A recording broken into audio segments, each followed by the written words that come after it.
He won't stop barking because she's still in there. I just know it. The words left my mouth before I even realized I was speaking. They hung in the air like the morning fog that never quite lifted over the edge of the cornfields in Braden, Indiana. I stood there, hand resting on Duke's collar, as his whole body strained forward, ears perked, eyes locked on the chipped blue door of the aging farmhouse across the road. It had been like this every morning for the past 3 weeks. Duke would wake up before sunrise, nudge me out of bed, and tug me, sometimes with alarming force, straight to this porch, this door, this mystery. I'm not a man prone to superstition or sentiment. My name's Eli Harper, 49 years old, lifelong resident of Braden, and until recently, a mechanic at Davis Auto down on Main. My shop closed after a slow year and a landlord who ran out of patience, so I've had more time on my hands than I know what to do with. Maybe that's part of why I started indulging Duke's strange new habit. Or maybe it was the way he trembled. Not out of fear, but something more urgent, something I couldn't ignore. The house had been empty for months, or so we thought. Old Miss Langley, who used to live there, passed away in February. Heart failure, they said. No family left, no next of kin. A cousin from Ohio came through once, cleared out most of her things, and slapped a for sale sign out front. The sign eventually blew away in a storm, and nobody bothered to replace it. The grass grew tall, the paint peeled, the windows stared blankly out at the street like the hollow eyes of a skull. But none of that mattered to Duke. That door was the only thing that held his attention. He barked. Once, sharp and loud, then again, lower and longer. His tail stood high. He wasn't afraid. He was calling out. "Buddy, come on," I muttered, scratching behind his ears. "Ain't nobody home." He whined. He pulled. I didn't move. Not because I didn't want to, because I was listening. And then for just a moment, I thought I heard something. A shift. A creak. Maybe just the settling of old wood. Or maybe the brush of movement behind the door. "Hello?" I called, raising my voice. I stepped up onto the porch, its boards groaning under my weight. "Anyone in there?" No answer. I stayed there a minute longer, my hand hovering near the doorknob, Duke pacing anxiously beside me.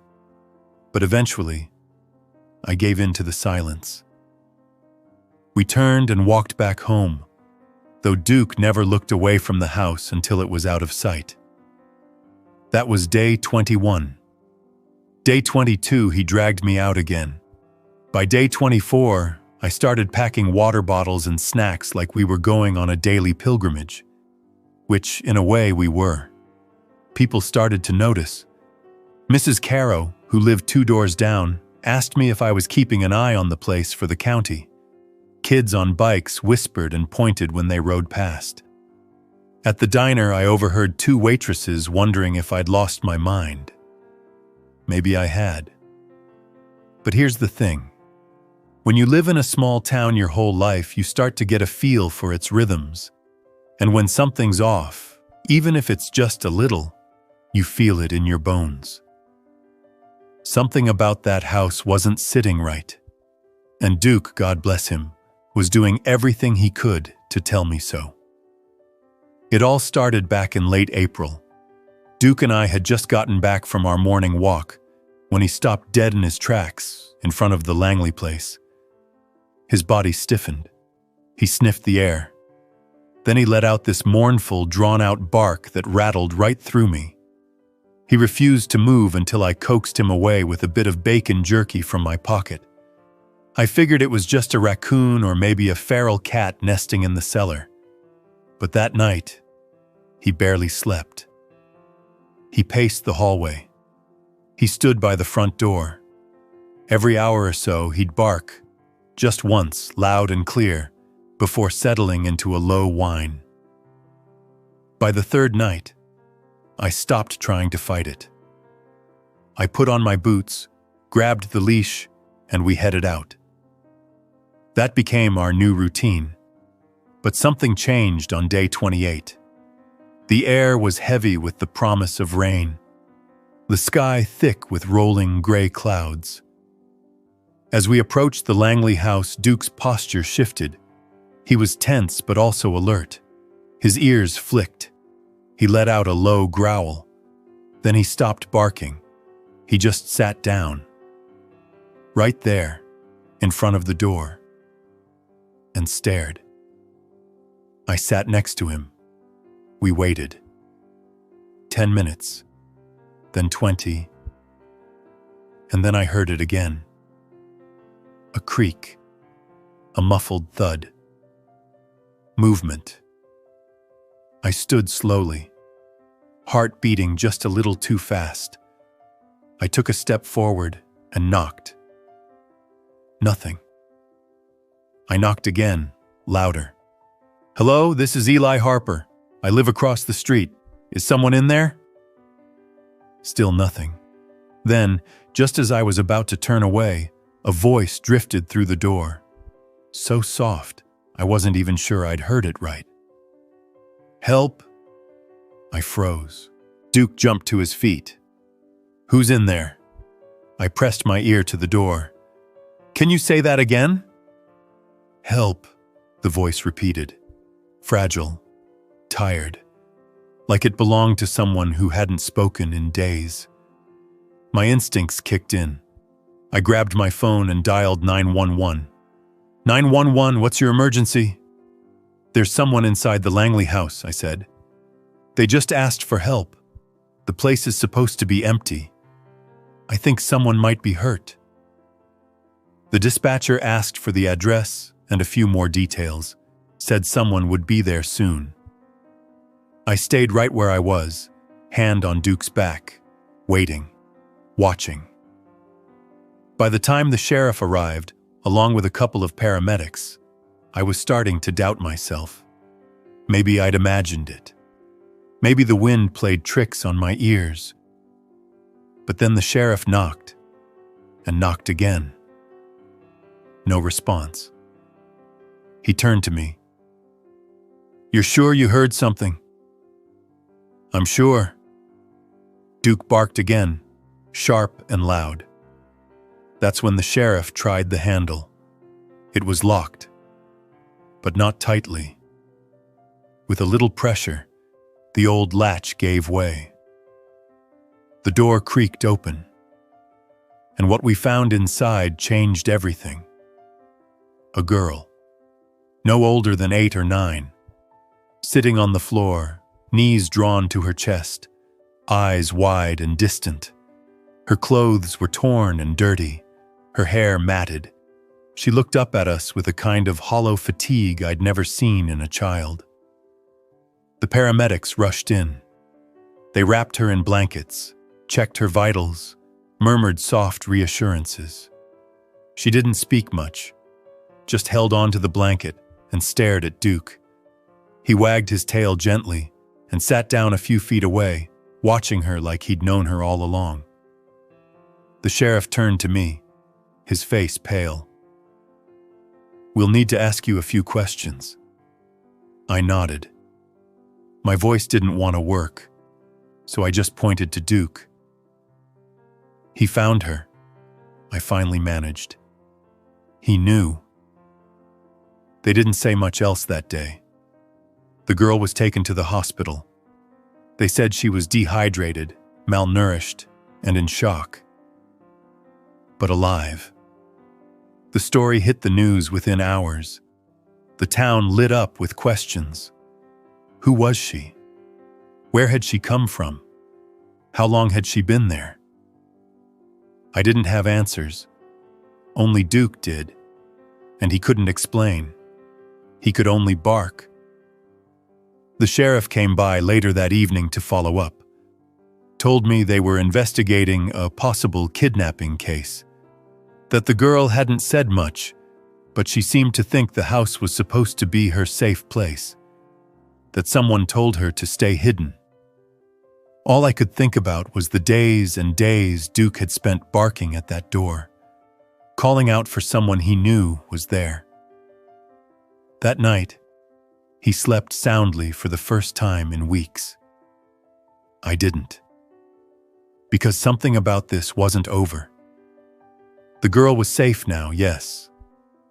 But Duke wasn't done yet. He woke me up just before dawn. No barking, just a nudge, a look. He wanted to go back, and I followed. The sky still wore its morning shadows as I clipped the leash to Duke's collar, the horizon barely beginning to blush with hints of pink and gold. The air had that cold hush that only existed in the earliest hours of daybreak, like the world hadn't quite woken up yet. I hadn't slept more than a couple hours, and my coffee sat untouched on the porch railing, slowly going cold. My thoughts were too tangled for caffeine to fix. Duke walked ahead of me in that deliberate way of his, like each step had purpose. He didn't pull hard this time, but his pace was certain, as if he expected someone to be waiting, as if there was more work to be done. The Langley house looked the same as it had yesterday and the day before that. Quiet, still, weather-worn. But I noticed something new this morning, a scent I couldn't quite place. Not something bad, just different, like the smell of old wood that had been disturbed after years of rest. I wondered how long that girl had been inside, alone and afraid. We reached the front steps. Duke sat, then looked at me, then back at the door. "Yeah," I said softly. "We're not letting go of this yet, are we?" I knocked. No answer, no creak, no voice. Still, Duke didn't move. He sniffed the air, then paced a small circle before sitting again. I sat next to him and waited, just like we had so many mornings before. But my mind wasn't quiet. It spun in slow, anxious circles around the girl. Her name was Emily. I learned that from a social worker who called me that afternoon, after the news broke across the state. Her voice had the calm, practiced rhythm of someone who'd seen too much but never let it show. "She's safe now," she said. "She's in good hands." But when I asked where she came from, who put her there, how long she'd been inside, the answers were thin. "We're still working on it," was all she could offer. "She hasn't spoken much yet, but she did ask about the dog." That made my throat tighten. Duke, for all his quirks and stubbornness, had done something no one else could have. He saw what none of us did. As we sat there that morning, a car passed slowly up the road. The driver was a man I didn't know, maybe not even from Braden. His eyes lingered on the porch, on me, on Duke. Then he kept driving. A few minutes later, a second car, this one familiar, Sheriff Mallory.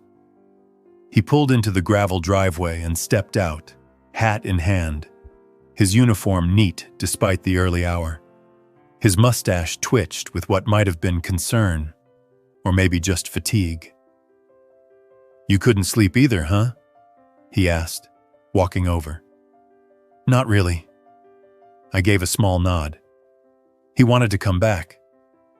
"Yeah, I figured." He glanced at Duke, who returned the look with quiet resolve. "Any news?" I asked. Mallory sighed and scratched his jaw. "Some. That cousin from Ohio who cleared out the house? Turns out he might not have cleared everything. We found signs someone had been using the cellar, blankets, canned food, a few toys. There were fingerprints, too. Some matched Emily's, some didn't." My chest tightened. You think someone was hiding her there? We're not ruling it out. He shifted his weight from one boot to the other. Emily's still not talking much, but she keeps asking if the dog can visit. Duke tilted his head like he'd understood every word. Can he? I asked. We're trying to arrange something. Mallory paused. I also need to ask you some questions, Eli. Official ones. I nodded. Of course. We walked to the curb where his cruiser sat. Duke followed, his steps silent but sure. We leaned against the hood while Mallory opened a small notepad. How long had Duke been barking at that door? 28 days, almost to the hour. And you never saw anyone go in or out? Not once. That's why I kept thinking maybe there was an animal inside. But Duke wasn't acting like he found a squirrel. It was different. Mallory scribbled something. Did you notice anything else? Any people watching the house? Unfamiliar cars? I hesitated. A few. Nothing I thought much about at the time. But now, I don't know. There was a dark blue sedan that parked across the street a couple times, always gone by morning. He looked up sharply. You remember the plate? I shook my head. Didn't pay attention until now. He made another note. What do you think happened? I asked. He closed the notebook. I think someone left her there thinking no one would ever look. And I think if it weren't for your dog, they might have been right. We didn't say much after that. Just stood there while the breeze moved through the trees and the sun slowly burned through the clouds. Duke sat down again, looking once more at the door, still waiting. A few days passed. Duke stopped barking, but he insisted on visiting the house each morning. Sometimes he sniffed along the porch. Other times he circled the yard, always watching, listening. Then, on the 5th morning after Emily's rescue, something new happened. A girl's voice called out, "Duke?" It was soft, but unmistakable. Across the street, a dark SUV had pulled up. A woman in a gray suit stood beside the open rear door, and in the seat sat Emily, wrapped in a thick cardigan, her hair now brushed and tied back. Her small face lit up as Duke bounded across the road. I followed, blinking against the sunlight. "Hey, sweet girl," I said gently. She looked at me for a moment, then turned back to Duke, who was now resting his head on her knees. She ran her fingers through his fur like it was the only thing anchoring her to the world. The woman introduced herself as Caroline, part of the child welfare team. She'd gotten special clearance to let Emily see the dog who saved her. Visits like this aren't common, she explained. But Emily hasn't spoken much since we found her, until today. She asked for Duke by name. I stood nearby as the two of them sat together quietly. No big words, no interviews, just a girl and a dog, breathing in the same space. After 20 minutes, Caroline said it was time to go. Emily gave Duke a quick hug. Then she looked up at me. "You listened to him," she said. My throat tightened. "Yeah, I did." She nodded, solemn and sure. "Thank you." Then she climbed back into the SUV. Duke sat in the road long after the car pulled away. He didn't bark, didn't whine. Just sat there, eyes fixed on the horizon. That night, I couldn't stop thinking about her words. You listened to him. I wondered how many people hadn't. How many dogs barked at doors the world never opened. 3 days later, Mallory called me. "You sitting down?" he asked. Should I be? They arrested someone. A man in Dayton, early 40s, used to work construction. His prints were found in the Langley basement. My stomach turned. He knew Emily? More than that. He's her uncle. Had temporary custody after her mother passed. Claimed she ran away.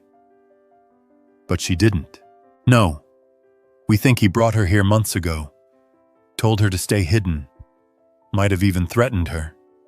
There were signs he'd been checking on her, but not often. My head spun. And no one noticed?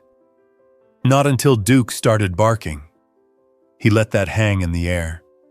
I took Duke on a longer walk that evening. Down past the school, along the gravel edge of Maple Creek, through the trees that shimmered gold in the fading light. He seemed calmer now, but also more focused. Like something in him had changed. So had something in me. The Langley house was scheduled for auction soon. Someone from the county had come by and posted a notice. But until then, Duke and I still visited. He would sniff the door, sit down for a few minutes, and then, as if satisfied, turn back toward home. One morning, I found a small toy rabbit tucked between the slats of the porch railing. It looked old, but clean. Maybe Emily's, maybe someone else's. I picked it up gently and set it beside the door. That afternoon, another car stopped across the street. A woman I didn't recognize stepped out, carrying a file folder. She waved at me, introduced herself as Sarah, Emily's new caseworker. She handed me a photo. It showed Emily holding Duke's head in her lap, both of them looking at the camera with quiet trust. "She's asking about him again," Sarah said. "Would you be open to a regular visit?" I smiled. Of course. That weekend, Duke and I met Emily at a nearby park. She looked stronger now, spoke more. She told me she wanted to be a vet someday. She said Duke made her feel safe, Sarah added later. Like he saw her when no one else did. We sat in the grass while Emily threw a stick and Duke chased after it with clumsy enthusiasm. For a moment, the world felt light again. But deep down, I knew this wasn't the end of the story. Not yet. Because 2 days later, Duke started barking at a different door. The first bark came at 6:14 a.m., sharp and jarring. I was halfway through brushing my teeth when Duke lunged toward the front door with a force I hadn't seen since the Langley house. He planted himself in front of the glass and let out another bark, loud, pointed, certain. He wasn't just reacting to a sound. He was signaling. "Duke?" I said around a mouthful of toothpaste. "What is it now?" He paced in front of the door like he was on duty, tail rigid, eyes fixed across the road. My heart gave a subtle kick. I leaned forward and pulled aside the curtain. The street was still. Morning mist clung to the asphalt. The neighborhood was quiet except for the distant rumble of someone starting their pickup a few blocks over. Then I saw where he was looking. 2 houses down from the Langley place was an old bungalow, long forgotten by most of the neighborhood. It belonged to the Wilcox family once upon a time, before they moved to Florida and left it to rot in the shadows. No one had lived there for nearly 4 years. Occasionally, someone from the county came to cut the lawn or clear the gutters. Otherwise, it stood there, sun-bleached and silent. But now the mailbox flag was up, and there were faint scuff marks on the driveway. Fresh tire tracks, things you'd miss if you weren't looking for them. I rinsed my mouth, pulled on my boots, and grabbed Duke's leash. He bolted toward the Wilcox house with such intensity I nearly dropped the leash. We stopped just short of the front steps. He sniffed furiously, pacing in circles. Then he let out another bark. This one deeper, more insistent. door, like Langley's, was shut tight. The blinds in the windows were drawn. One of them fluttered slightly, though no wind stirred the leaves. I stared for a long moment. My first thought was simple: not again. That day, I called Sheriff Mallory, told him about the barking, the tracks, the mailbox. He promised to send someone by. Maybe a patrol car, maybe a welfare check. I didn't push. I knew better than to cry wolf without evidence. But still, something crawled beneath my skin. Duke wouldn't let it go. That entire day, he sat near the front door, gaze locked on the Wilcox house. At dinner, he barely touched his food. At midnight, he pawed at the back door until I let him out, then sat in the yard, watching. By sunrise, I gave in. We walked back to the Wilcox house, and again, he barked. A pattern was forming, timed, deliberate, always when the street was quiet, always with a certain urgency. I walked up and knocked. Once, twice. "Hello? Anyone there?" Silence. But then I caught it. A flicker of movement behind the blinds. A shadow too tall to be coincidence. I stepped back, heart thumping. Later that morning, Mallory called. Said a deputy had stopped by and knocked. No answer. House looked secure. Nothing suspicious. "Want me to press harder?" he asked. I hesitated. Maybe just keep an eye on it. But I knew. Duke knew. The next morning, I knocked again. This time, I brought coffee and a bag of blueberry muffins, setting them gently on the porch. My way of saying, "I see you. You're not invisible." 3 hours later, the coffee was still there, but the muffins were gone. "Someone's inside," I told Mallory. "They're not opening up, but they're in there." He agreed to escalate things, promised a full check the following day, a search warrant, if needed. That night, Duke paced the house like a metronome. I sat on the porch, turning things over in my head. Who would be hiding in an abandoned house? Why here? Why now? The memory of Emily sitting on that floor, silent and scared, filled my mind again. This wasn't over. Not by a long shot. The next day, I was up before the sun. I made eggs and toast, poured a second cup of coffee, both for me and a thermos I packed to take across the street. When I opened the door, Duke stood ready. We made our way over. The porch creaked beneath my boots. I set the thermos down, knocked. No answer. But this time there was a sound. Not a creak. Not a voice, a cough, soft, ragged, human.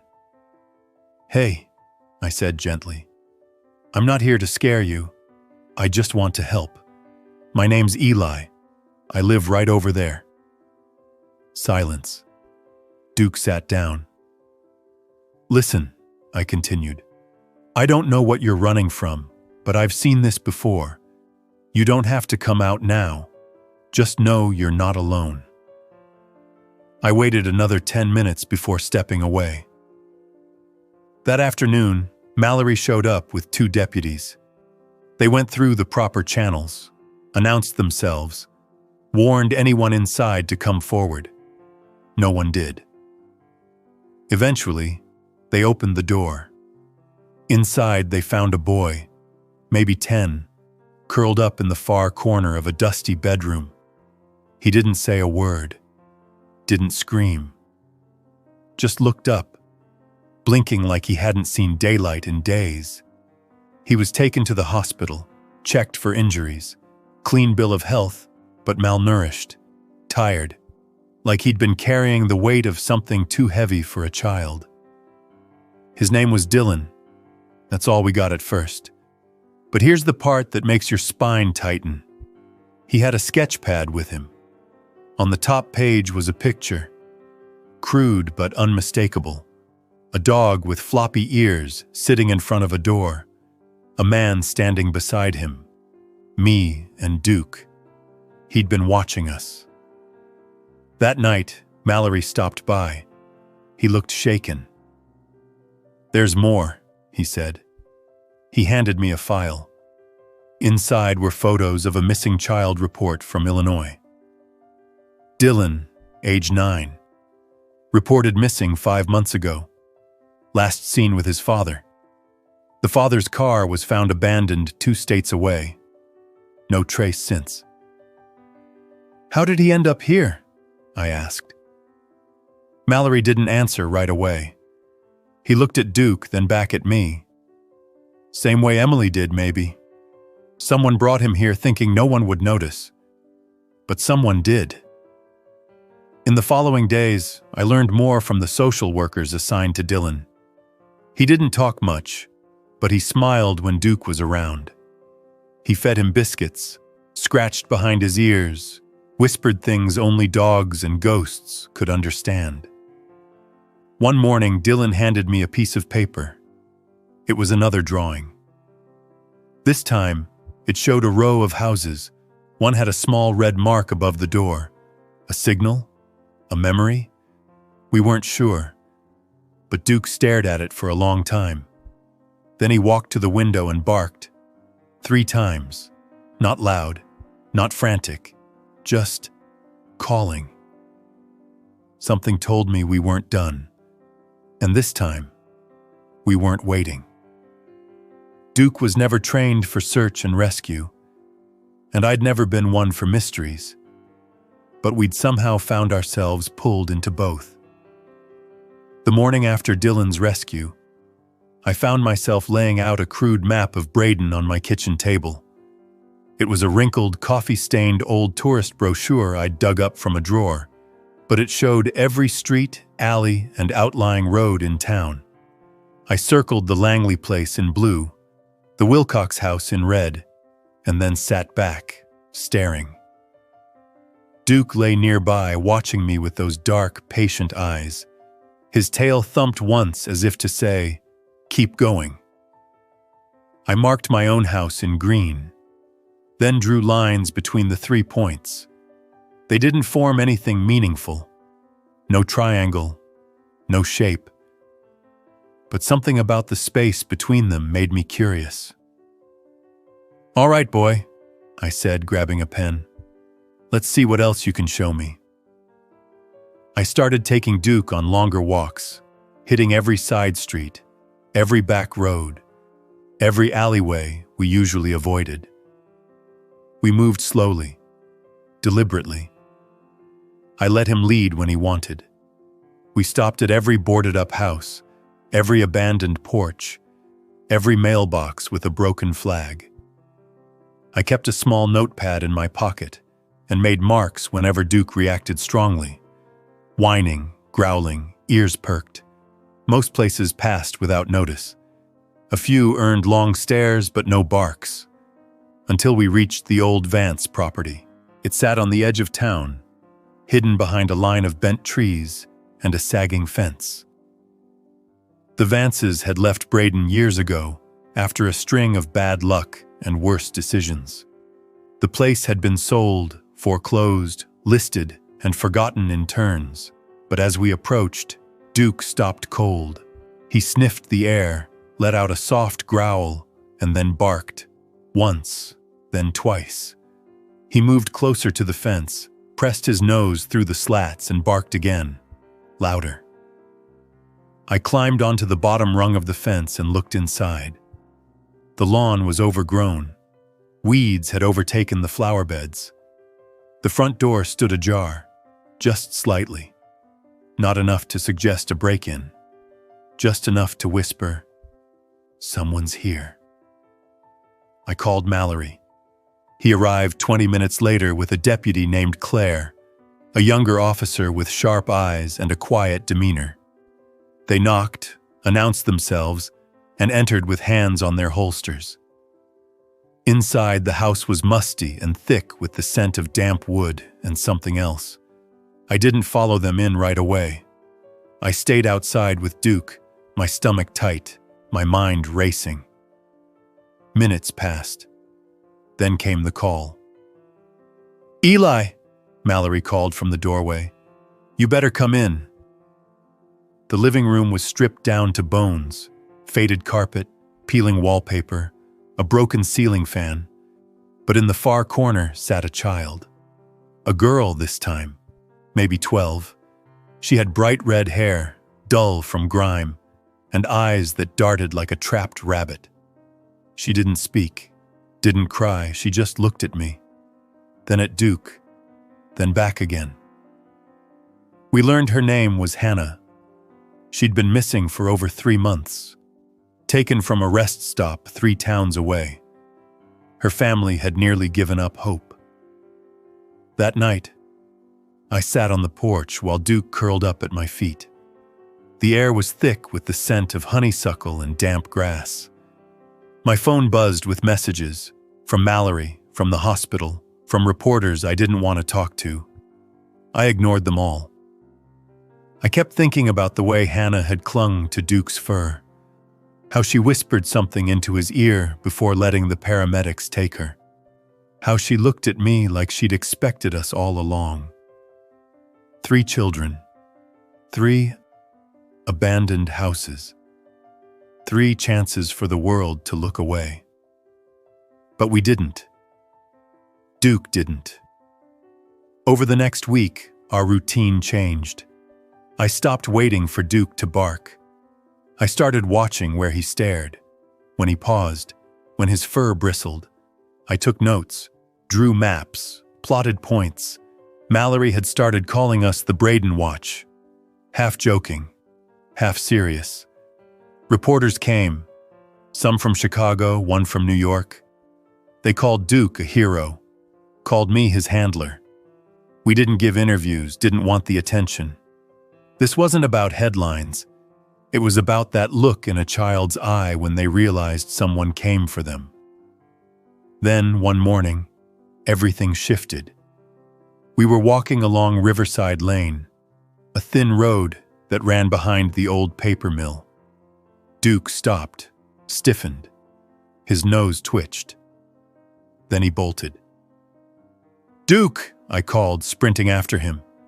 He led me down a gravel path behind the mill into a cluster of overgrown trees. At the end was a trailer, rusted, tilted slightly on one side, curtains drawn tight. Duke paced in front of it, whined, then barked, loud, sharp. I called Mallory from behind a tree, keeping my voice low. He arrived in 10 minutes, guns holstered but ready. 2 more deputies in tow. This time they approached slow, quiet. Mallory knocked. No answer. But from inside came the sound of shuffling feet. A voice. Then a scream. The door was yanked open from the inside, and out stepped a man. Mid-30s, wild eyes, thin frame. He bolted into the woods before anyone could stop him. The deputies chased him. Mallory went inside. He came back out moments later with a girl in his arms. Tiny, maybe 5. Her face was smudged, her hair tangled, but her eyes were open, and she clung to him like he was the last solid thing in the world. They caught the man. His name was Randall Pike. No record in Braden, no known address. He'd been squatting in the trailer for weeks, possibly longer. The girl was identified 2 days later. Tessa Monroe, reported missing from Wisconsin 4 months earlier. Her parents had held a vigil the night before we found her. The media went wild. Braden was on every news channel. Stories spun from every corner. Duke became a symbol of hope, of instinct, of something lost and now found. But we didn't stop. Duke wasn't finished, and neither was I. The morning air was heavy with dew. the kind that clung to your boots and made the world feel quieter than usual. I'd gotten used to the hush by now. It was the stillness that usually came before Duke moved. I'd wake early, brew a cup of coffee, feed him his kibble, and then we'd wait. Wait for the moment when he'd give me that look, head tilted slightly, eyes locked on the front door. That's when I knew we were going again. That 5th week, he didn't waste time. By 6:03, he was pawing at the door, tail stiff with anticipation. "Where to this time, boy?" I asked, slipping on my flannel and grabbing a flashlight. The sun wasn't fully up yet, and I'd learned better than to ignore the signs. He had a rhythm now. Every few days, he'd lead me somewhere new. Each place had held a child. Each place had a story. This time, we walked northwest, out past the edge of town, past where the paved roads turned to gravel, and the gravel turned to dust. There weren't many homes out here, just long stretches of soybean fields and old barns with rusting roofs. It was the kind of place forgotten by everyone but time. Duke didn't stop to sniff or mark his trail like usual.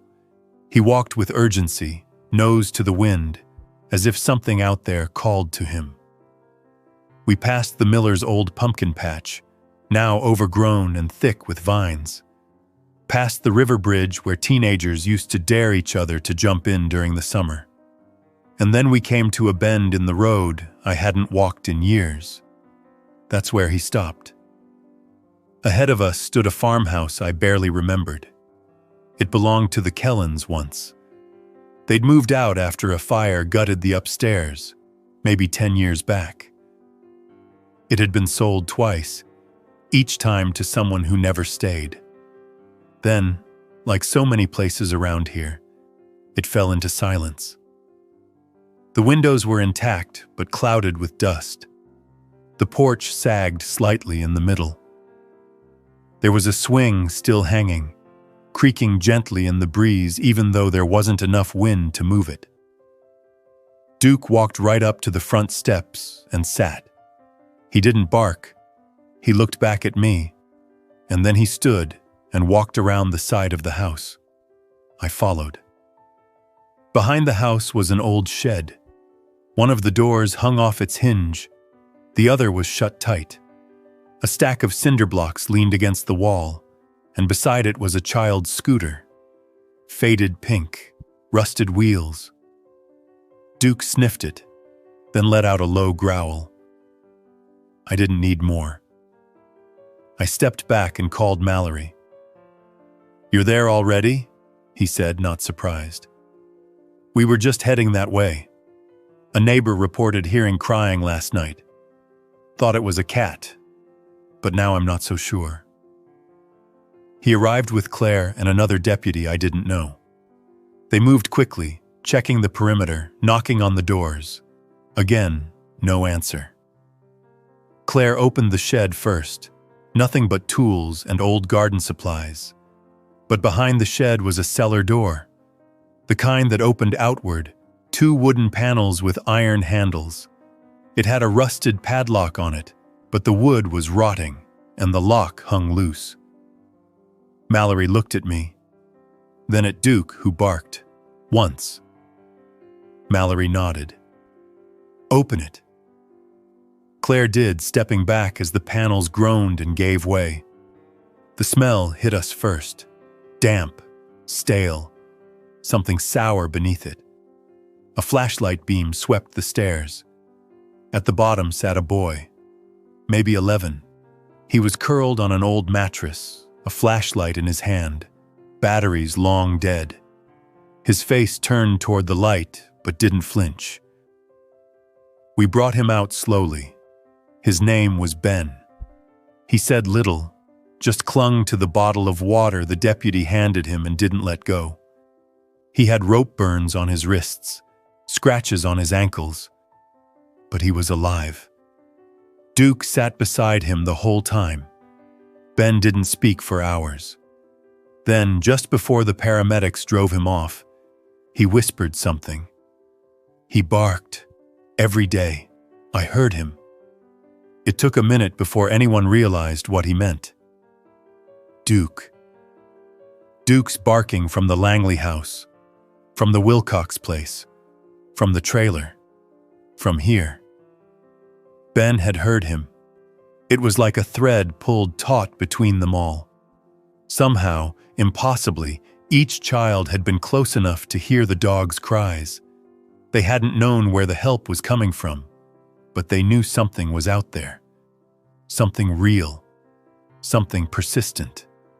After that, things changed.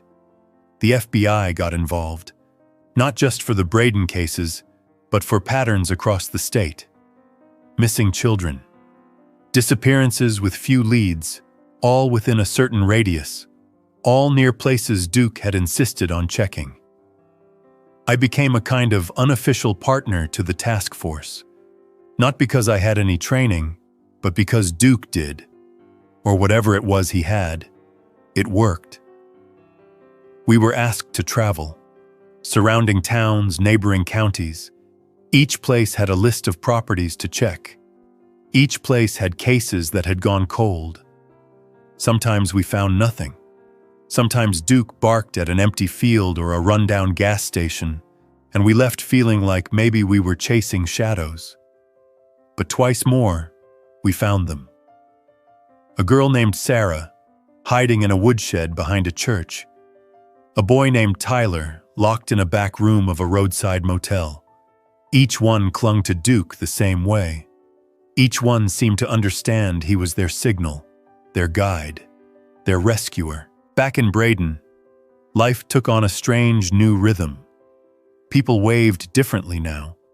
The clerk at the grocery store started slipping treats into my bag for Duke. Kids left drawings of him taped to our mailbox, him standing proudly in front of a door, tail wagging, eyes bright. I found myself waking each morning not wondering what the day would hold for me, but what Duke might feel, where he might want to go. One morning, we walked past the elementary school and he stopped, sat by the fence, tail still, ears high, watching the playground. I followed his gaze and saw her, Emily. She was swinging gently, talking to another girl. She looked different now, stronger, less afraid. She saw Duke and ran over to the fence. "Hi, boy," she said, reaching through to scratch his head. "Still helping people?" Duke licked her hand.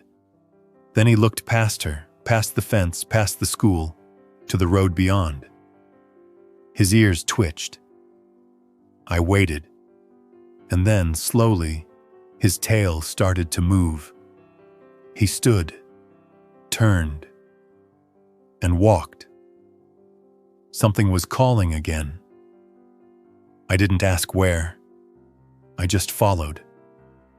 The early morning haze rolled across the cornfields like low smoke, soft and silver beneath the rising sun.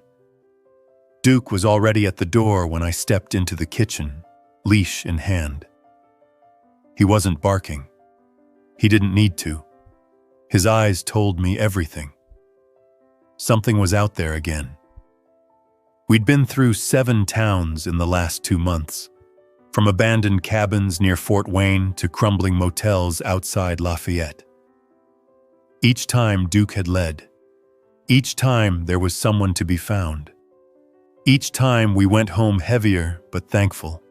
And yet, that weight never left me completely, like something unseen had tied each place together.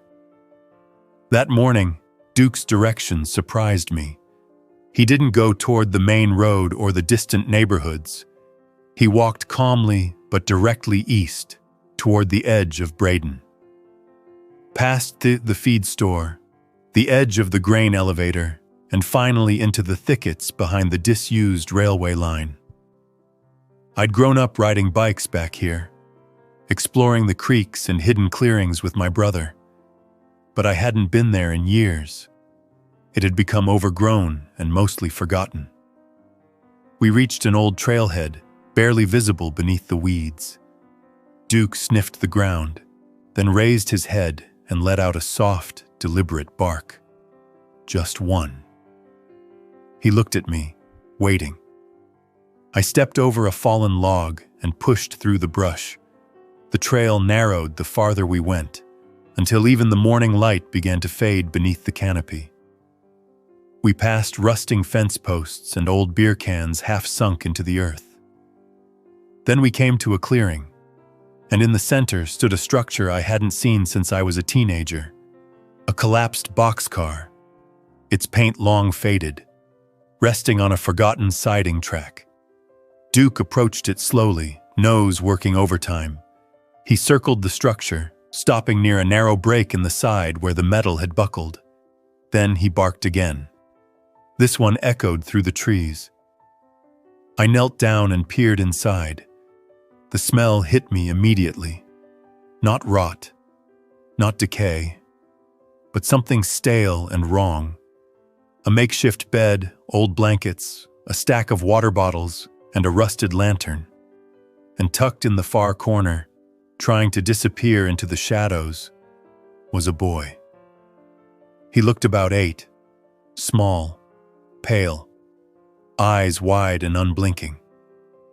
"Hey there," I said softly. "It's okay. We're not here to hurt you. This is Duke. He found you." The boy didn't move, but his eyes flicked to Duke, and I saw something change. A flicker of recognition. Or maybe just hope. I stepped back and called it in. Mallory's voice was tense. "Another one?" "Yeah, you're going to want to see this." When the deputies arrived, they coaxed the boy out gently. He didn't fight, didn't speak, just let them lead him out like someone who had already accepted that silence was safer than sound. His name was Matthew, missing for 104 days, taken during a church picnic in Terre Haute. No witnesses, no leads. But here he was, sitting under a wool blanket in the back of an ambulance, sipping juice while Duke rested at his side. Claire sat next to me on the log as we watched. "Do you think there's a pattern?" she asked quietly. "I think someone's putting them where they don't think anyone will look," I said. "But Duke, he's listening for what they miss." Claire was quiet for a moment. Then she pulled a small notepad from her jacket. "We found something else," she said. "Back near the boxcar. A drawing under the mattress." She handed it to me. Crayon on a torn piece of cardboard. A house, a tree, a mailbox, a dog, red fur, standing at the door. It wasn't just Duke. The kids were leaving signs. That night, I didn't sleep. I sat at the table with my old map, now marked with more circles than I could count. Each one a child. Each one a place. I connected them again. Not for the first time. But now, I drew in the old rail lines, the boxcars, the trails, and suddenly, I saw it. They weren't random. They followed old freight routes. I called Mallory at 2 a.m. "I think they're using the rail lines," I said. "Not trains, but the trails, the stops, the places no one watches anymore." There was silence on the other end. "Let me call you back," he said.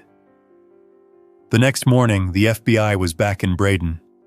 They brought printed satellite maps, old transportation logs, and regional rail authority records. And they brought a name. Jared Colt, a former freight operator turned drifter. Fired 10 years ago for erratic behavior. Had worked routes across Indiana and Illinois. Lived off the grid. Arrested once in Missouri but released. And recently spotted near several of our rescue locations. Mallory pulled me aside. "You're not going to like this," he said. "But they want you and Duke to keep walking." "Why wouldn't I like that?" I asked. Because this time, they think it's bait. They think whoever's behind this knows we're coming. Duke was sitting in the doorway, calm as ever, watching the road. I looked down at my hands, then at the map. Then let him know we're coming, I said. We're not stopping. We went out again that afternoon. New trail, new route, following an abandoned spur line that curved northeast past Silas Hollow. Duke walked like he already knew, and I followed. The sun hadn't yet broken the edge of the trees when Duke led us east through the low trails, beyond the limits of Braden's county line. The air was wet with dew and heavy with the hush of morning birdsong. Every branch that cracked underfoot sounded too loud, too out of place. My boots left marks in the soft dirt of the path, but Duke moved ahead with almost no sound, sniffing, pausing, then pressing on. We were alone, or it felt like it. The FBI hadn't sent a field team this time. They'd agreed to let us move quietly, with Mallory and Claire monitoring from a distance. Too much noise, they said, and we risked driving someone deeper underground. Whoever had taken these children wasn't impulsive. They knew the land, the shadows, the places people forgot. And Duke knew them too. We followed the abandoned spur line that twisted past Silas Hollow. It was a ghost of a railway, barely more than a dirt track lined with old timber and rusted nails. In the early light, it looked like it could vanish if you blinked. Duke barked once, low and short, when we passed an old trestle bridge. He sniffed the edge, circled a collapsed rail tie, then moved on. I marked it in my notebook, unsure if it meant anything. An hour later, we found the cabin. It wasn't marked on any map I had. Tucked behind a thicket of pine and underbrush, the roof barely visible through the leaves. Weather-beaten wood, a crooked chimney, and a narrow porch sagging from age. The windows were boarded up from the inside. Duke stopped 10 feet from the porch and stared. His body stiffened, ears perked, tail still. I didn't move. He looked back at me, eyes alert, then gave a single bark. The sound cut through the trees, and then I saw it. Movement behind one of the boards. A flicker of shadow. A shape. Just for a second. I reached for my radio. "Claire, we've got something." Her voice crackled back. "Send location. We're nearby." I pinged the coordinates and waited. No more movement, no sound. Then Duke took a step forward. Another. He sat by the base of the porch and let out a whine. Soft, low, like a whisper carried in fur and breath. I approached the steps, slowly. "Hello?" I called gently. "Is someone in there?" "It's okay. We're here to help." Silence. Behind me, branches snapped. Claire and Mallory stepped out of the woods, guns holstered but hands at the ready. Claire nodded toward the cabin. "Inside?" "Yeah, someone's there." Mallory moved ahead and knocked. "Sheriff's office, open the door." Nothing. He knocked again, louder. "We're not leaving until we know you're okay. Please open the door." From within, a soft sound. Scraping. The shifting of weight. The faintest whimper. Claire stepped to the side and gently lifted one of the loose boards. The cabin was dark, but we could see them now. 2 children. A boy and a girl. Maybe 6 and 7. Dirty. Thin. Huddled together beneath a blanket. Duke barked. Not loud, not sharp, just once. And the boy's face turned. He smiled. Claire moved quickly, gently easing the board wider. "It's all right. We've got you. You're safe now." The door creaked open from the inside, and then a figure stepped into the doorway behind the kids. A man. Tall, wiry, clothes worn through, face shadowed by the brim of a torn cap. He didn't speak, didn't threaten. He just stood there. Then he stepped back and raised his hands. Mallory cuffed him while Claire pulled the kids into the daylight. They didn't cry. They clung to Duke. Later, we learned their names were Rosie and Caleb, siblings, taken from a campground outside of Bloomington 6 weeks earlier. Their parents had searched every inch of the woods. The man was a former ranger, knew how to hide.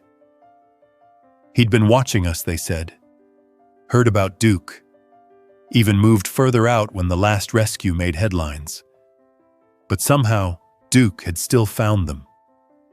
I sat with the kids on the back of the ambulance while paramedics cleaned them up. Duke rested beside them, his fur now streaked with burrs and dust. "Did you hear him?" I asked Caleb. He nodded. "We heard him every day. He kept getting closer." Rosie looked at me. "We knew he'd find us." That night, back in Braden, I stood on the porch with Mallory. Duke was asleep inside, curled on his bed with his nose tucked beneath his paws. "We've got teams fanning out along the whole line," Mallory said. "That map you gave us? It's tracking." I nodded. "You think there are more?" "I hope not," he said. "But I think we both know the answer." I looked out across the street, to the quiet houses and slow porch lights flickering to life. "I never thought I'd be doing this," I said. "Following a dog into the woods, finding children." Mallory gave a dry chuckle. "Yeah, well, life's strange like that." The wind shifted, the trees rustled. Somewhere in the distance, an owl called. Then, through the silence, I heard it, a low growl from inside the house. I opened the door. Duke was sitting upright, eyes fixed on the window. He stood, walked to the door, and barked. Once. We were going again. By the time we reached the end of the gravel path leading out of Braden's northeast ridge, the sun had risen fully, casting long gold lines between the trees. The scent of damp soil lingered on the breeze, and somewhere overhead, a hawk screeched into the morning quiet. Duke was already moving ahead with that steady, confident pace he used whenever we were close. This wasn't a walk. It was a search. One with purpose and one I no longer questioned. We'd followed him through town, across creeks, through forgotten trails, into old sheds and broken-down houses, and each time he brought us closer to someone who needed us. Today, he wasn't hesitating. He was leading. Mallory had posted deputies in 3 nearby areas. The FBI had fanned out across abandoned rail paths stretching deep into Indiana's underbelly. But Duke wasn't interested in the maps they printed. He moved with instinct, with something none of us could measure. We crossed a shallow stream, boots sinking into mossy rocks, and emerged on the edge of a field choked with tall grass and wildflowers. At the far end stood a structure I hadn't seen before, low to the ground. Unpainted wood faded gray from time. No windows, just a slanted roof and a heavy-looking door. Duke stopped, sniffed the air, then barked. Once. I reached for the radio on my belt. "Mallory, you copy?" His voice came through with a slight crackle. "Go ahead. We've got something. Old shack northeast field past the stream. No movement yet. On our way. Give us 10. I stepped forward slowly. Duke moved beside me, low and alert. He sniffed the base of the door, then growled, not loud, but low enough to freeze me in place. I crouched and leaned close to the door. Inside, silence.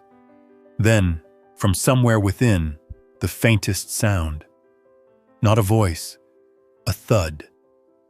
Soft, like something or someone shifting their weight. "Hello?" I called. "It's all right. You're not in trouble. We're here to help." No response. Duke sat, tail rigid, eyes fixed on the door. A few minutes later, Claire and Mallory arrived. Claire approached with her hand hovering over her sidearm. Mallory glanced at Duke, then at me. "He's sure?" I nodded. "He's never been wrong." Mallory stepped forward and knocked hard. "Sheriff's Department, we're entering." Still no answer. He reached for the latch, then paused. It wasn't locked. The door creaked open with a groan. Inside, the air was thick and stale. One narrow cot stood in the corner, a metal water container beside it. The windows had been covered with thick black trash bags stapled into place, and on the floor, curled tightly into a sleeping bag, was a girl, maybe 10. She didn't stir when we stepped inside. Claire rushed to her side and knelt gently. "Sweetheart?" The girl opened her eyes but didn't move. "I'm Claire. You're safe now. We're going to get you help." The girl blinked once. Then her eyes landed on Duke. He padded toward her slowly, lowered his head, and rested his snout near her hand. She smiled. Later, in the ambulance, she whispered her name, Lily. She had been missing from a town over the state line, taken while walking home from a school bus stop. No leads, no witnesses. Her parents had searched every day for the last 6 weeks. And now she was here, with Duke. As the ambulance pulled away, I stayed behind with Mallory, standing at the edge of the woods. The wind picked up, rustling the tall grass around the shack. My stomach turned. "There were ropes," Claire said quietly, stepping beside us. "Under the cot, and canned food. Someone had been keeping her here, recently." Mallory exhaled sharply. "We're close. Too close." I looked at the shack again. "We've got to find him." "You mean Colt?" "Yeah." Mallory nodded. "We're working the rail lines. Every junction. Every dead zone. We'll find him." That night, Duke wouldn't settle. He paced the house from room to room, pausing now and then by the front window. Each time he stopped, he looked back at me, then moved on. The next morning, he barked before dawn. This time, we went west, through the edge of an orchard that had long since gone wild, across dry gullies and past rows of rusting farm equipment. Duke stayed focused, stopping only when we reached a line of old trailers at the edge of an abandoned gravel pit. They sat in a half-circle like discarded relics. Most had been stripped, windows shattered, wheels gone, interiors hollowed. Duke stopped in front of the third one from the left. He sniffed, sat, then barked. Claire and 2 agents met us there. Mallory was tied up coordinating sweeps elsewhere. We didn't wait. Claire knocked. "FBI, open up." No answer. She knocked again, louder. One of the agents circled to the back, flashlight out. From inside, we heard it. A low moan, followed by something falling. Claire kicked the door in. The interior was dark and smelled of sweat and mildew. A lantern hung from the ceiling, flickering low. And on the floor, collapsed next to a bucket of spilled water, was a boy. Thin, shivering, but alive. His name was Sean, 9 years old, gone for nearly 2 months. Another family was getting their child back. But something about this scene felt rushed, abandoned in a hurry. Whoever had kept him here hadn't expected us to find him this soon. We were closing in. Later, Mallory reviewed the prints. They matched Jared Colt. "You flushed him," he told me. "He's running." The question was where. I sat at my kitchen table with the map again. The red lines of the rail routes looked like veins, pulsing through every town, every forest, every path we'd walked. I traced them with my finger, following the route northwest. Duke sat beside me, watching. I marked another circle, a junction outside of Millbridge. Remote, quiet, not yet searched. Duke whined, and then he barked. Once. It was time to go. The map lay flat across the hood of Claire's SUV, anchored by a rusted wrench and a half-empty thermos. A breeze picked up now and then, rustling the paper's edges, but the lines and circles stayed visible beneath the soft morning light. Duke stood close by, eyes darting between the tree line and the gravel path ahead, posture stiff with that familiar tension we'd learned to trust. Millbridge Junction was quieter than we'd expected. A retired freight stop surrounded by fields of knee-high weeds and scattered pine. The only building that remained intact was the old signal house, a 2-story structure built from concrete and corrugated metal. Its paint had long since peeled away, leaving behind streaks of rust and shadow. The windows were dark, and the fence that once ran along the perimeter had partially collapsed. Duke had led us here without hesitation, nose to the wind, paws hitting the dirt like a metronome. Mallory joined us 20 minutes after sunrise. His squad car rolled to a stop beside Claire's vehicle, the door creaking as he stepped out and stretched his back. "He's sure about this one?" he asked, nodding toward Duke. "As sure as he's ever been," I said. Claire was already strapping on her vest, the weight of her gear more familiar now than it had been months ago. She adjusted her belt, checked her radio, and gave Duke a nod. "Let's take a look." We moved in slow. Duke was silent now, but his movements were alert and sharp.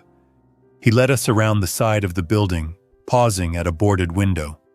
He sniffed along the base, then sat, looking up at me. Claire leaned forward and placed her ear near the boards. For a while, nothing. Then a sound, muffled, faint, like something scraping. She stepped back, hand going to her sidearm. "Someone's inside." Mallory called for backup, his voice low and clipped. 2 deputies were stationed less than a mile out and would arrive within minutes. I watched Duke. His gaze was fixed on the upper floor now, ears perked. His tail stayed still. Claire moved toward the front entrance and knocked loudly. "Sheriff's Department. If anyone's inside, identify yourself." Nothing. She knocked again. "We're here to help. Please respond." Still silence. Then, just as she reached for the handle, there was a sound above us, a sharp thump, a footstep. Mallory stepped back and drew his weapon. "We're going in." The door was locked, but not secure. It gave way with a firm shove, revealing a narrow hallway that reeked of mold and stagnant air. Flashlights cut through the gloom, revealing peeling paint, broken furniture, and footprints in the dust. "Duke, stay," I said, but he didn't listen. He pushed past us, nose low, tail raised, moving toward the staircase at the back. Claire led the way, boots quiet against the wood.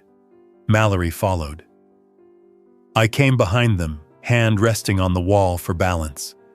Duke reached the landing first, sniffed, then barked once, loud, commanding.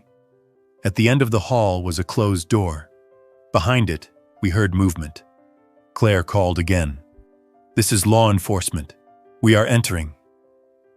She pushed the door open with one hand, flashlight aimed into the room. Inside was a small, makeshift space, a mattress on the floor, some empty cans, a stack of worn clothes. And sitting against the wall, arms wrapped around his knees, was a boy.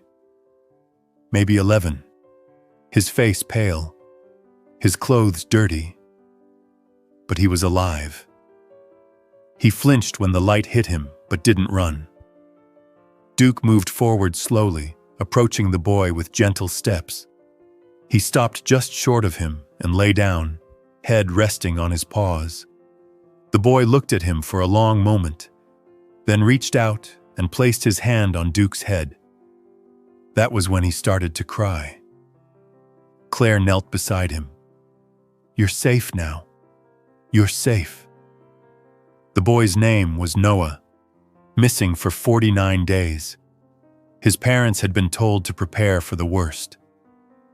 When the ambulance arrived, Noah refused to let go of Duke until they were ready to lift him onto the stretcher. Even then, he kept reaching back, whispering thanks through shallow breaths. Mallory stayed behind to search the rest of the building. No sign of Colt. But evidence, plenty. Maps, notes, travel logs, dates and names. Claire held up a small notebook found beneath the mattress. Inside were lists, children's names, dates, places, almost like an inventory, and on the last page a drawing, a red dog, standing at a door. That evening, I sat with Duke on the back porch, the sky washed orange with the last of the daylight. Crickets had just begun their slow song, and the air smelled like earth and cooling leaves. "He's taunting us," I said aloud, mostly to myself, "leaving breadcrumbs." Duke shifted beside me, his ears flicking at a sound I couldn't hear. A few minutes later, my phone rang. Claire's voice was tired. "They found a vehicle, burned out, just off Route 14. Colt's prints are on the door." "Any sign of where he went?" "No, but we're narrowing it down. He's moving northwest. He's on the run." I nodded, even though she couldn't see me. "He'll leave another mark." She paused. "Let's just hope we find it before he does." After I hung up, Duke stood and walked to the end of the porch. He stared into the trees, body still, muscles coiled. Then he looked back at me and barked. We weren't done. The morning air was thick with tension, the kind you feel in your bones long before the sky brightens. Duke was already at the door when I came down the stairs, his entire body still except for his tail, which wagged once as soon as he saw me. No bark this time, no pacing, just that quiet, insistent look that said, "Today." I didn't bother with coffee. I threw on my jacket, clipped his leash, and stepped out into the cold. The sun was still an hour away from rising, but the horizon was beginning to glow faintly. Mallory had told me to stay close to home, that they were tracking Colt near the western edge of Braden. But Duke had other plans. He didn't go west. He didn't follow the roads or the rail lines. He cut directly through the field behind our house, then into the woods, and I followed, brushing aside branches and ducking under low-hanging limbs. The ground was soft with yesterday's rain. Our steps were quiet. Duke didn't look back. He never did when we were close. We moved deeper into the trees, the trail narrowing to nothing, until we reached a clearing I didn't recognize. At its center stood an old bus, rusted, paint peeled, windows fogged with grime. It was half sunk into the earth, like it had been there for years. But something about it didn't fit. The grass around it was flattened. Recent footprints trailed in the mud nearby. Duke stopped at the edge of the clearing and let out a low growl. Then he barked. Just once. I pulled out my radio. "Claire, I've got something. Old bus in the woods east of Lincoln Ridge. Duke's pointing hard." Claire's voice came back sharp. "We're moving. 5 minutes." I approached the bus slowly. Duke stayed at my side, tail low. There was a faint sound inside, like someone shifting or breathing or both. I stepped up to the door and knocked. Nothing. Then I heard a voice. "Don't come in." Male, tired, low. I glanced at Duke. He didn't move. "It's over," I said, loud enough to carry through the metal shell. "We know who you are. We know what you've done." There was silence, then a long exhale. "They're not mine," the voice said. "I just kept them safe." Behind me, the crunch of boots. Claire and 2 agents emerged from the woods, weapons low but ready. She stepped beside me, nodded once, then motioned to the others. "We're not here to hurt you," she called, "but you need to come out." "No," the voice said. "No more cages, no more chains." Claire stepped forward. "You have 2 choices. Come out, or we come in. Don't make this worse." For a moment there was nothing but wind. Then the door creaked open. A man stepped out. Pale, gaunt. Jared Colt. His hands were raised. His eyes were sunken, tired beyond measure. He looked at Duke. "He followed me," he whispered. "All this way." Claire cuffed him without a word. Inside the bus, we found a girl. 7. Her name was Ava. She was scared, but unharmed, wrapped in a thick sweater. A pillow and blanket beside her. A bottle of water. Crackers. She didn't cry when we brought her out. She reached for Duke. He pressed his head to her side and she smiled. Later, Mallory told me Colt had left journals behind. Dozens. Full of rambling thoughts, fragments of reasons, broken memories. He believed he was saving the children from something. Said the world was too loud, too cruel. But no matter what he thought, he was done. In the days that followed, the town of Braden changed. Families came together. Children returned to classrooms. Front porches that had been dark for months lit up again. The news vans left. The questions stopped. But Duke still woke early. Still walked to the door each morning. Still waited. One morning I found him sitting by the window, staring not at the street, but at the sky. Calm. Still. "Are we done?" I asked. He looked at me, and for the first time in weeks, he didn't bark. Instead, he walked to his bed, curled up, slept. Claire came by that afternoon. She brought a framed certificate from the county. It had Duke's name on it. And mine. A commendation. Recognition. I hung it in the hallway, near the door. Not for me, for him. A month later, I got a letter from Emily. Her handwriting was shaky, but strong. "Tell Duke I sleep by the window now, just in case someone else needs him." I read it aloud to him. He wagged his tail, then stood, and walked to the door, just to check, just in case. And then came the spring. It crept in softly, melting the last patches of frost from the fence posts and softening the stubborn ground beneath our boots. The town of Braden blossomed in its own quiet way. Windows opened, front steps were swept clean, and the hush that had long hung over us began to lift. I took Duke on longer walks again. Not because he barked, not because there was danger, but because it felt right. We passed places we hadn't visited in weeks, some now freshly painted, others still empty. But even the emptiness no longer felt so hollow. Children we'd helped save began to reappear in the parks and sidewalks. Emily waved at us from the school gate. Dylan kicked a soccer ball across a church lot.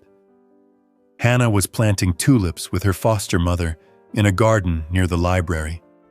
Every face, every little wave or nod, reminded me why we had done what we did. Why Duke had kept going, even when the rest of the world had stopped looking. One weekend, Claire hosted a gathering at the community center.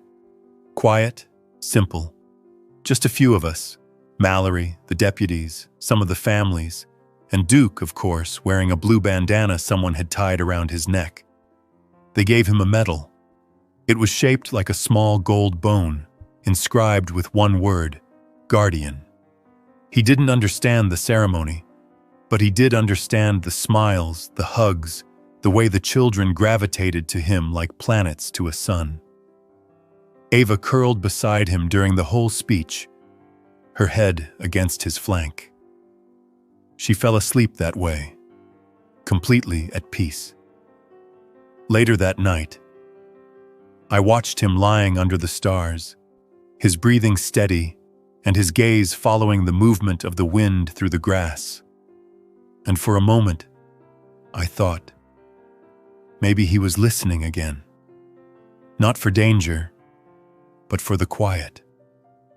For the silence that meant he'd done what he was meant to do.